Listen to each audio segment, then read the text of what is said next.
ابن عبد البر رحمۃ اللہ علیہ نے کتاب الصیام الاستذکار میں یہ حدیث نقل کی ہے۔ حضرت جابر رضی اللہ تعالیٰ عنہ فرماتے ہیں، رسول اکرم صلی اللہ علیہ وسلم نے فرمایا، من وصى علی نفسہ و اہلہ یوم عاشوراء وصى اللہ علیہ سائر سنتی، کہ جو شخص 10 محرم کو اپنے ذات پر اور اپنے گھر والوں پر وسعت کرے، یعنی عام روٹین سے ہٹ کے خرچ کرے، وسعت کرے، تو اللہ تعالیٰ پورے سال اس کے لیے وسعت فرما دیتے ہیں۔ جو اپنی ذات اور اپنے گھر والوں پر فراخی سے خرچ کرتا ہے 10 محرم کو، اللہ تعالیٰ پورا سال اس کے لیے فراخی کا انتظام فرما دیتے ہیں۔ لہٰذا ہمیں چاہیے کہ اس بات کا اہتمام کریں۔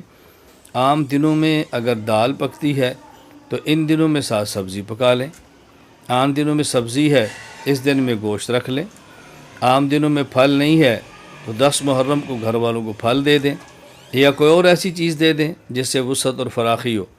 تو رسول اکرم صلی اللہ علیہ وسلم نے 10 محرم کو اپنی ذات اور اپنے اہل و عیال پر فراخی اور وسعت کی ترغیب فرمائی ہے۔ ہمیں اس بات کا خیال کرنا چاہیے۔ اس کا مطلب یہ ہے کہ محرم میں جو کرنے کے کام ہیں وہ بنیادی طور پر 2 ہیں۔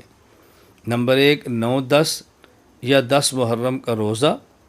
نمبر 2 10 محرم کو اپنی ذات اور اپنے گھر والوں پر وسعت کرنا، فراخی کرنا، اچھی طرح خرچ کرنا۔ ان 2 باتوں کا اہتمام کریں۔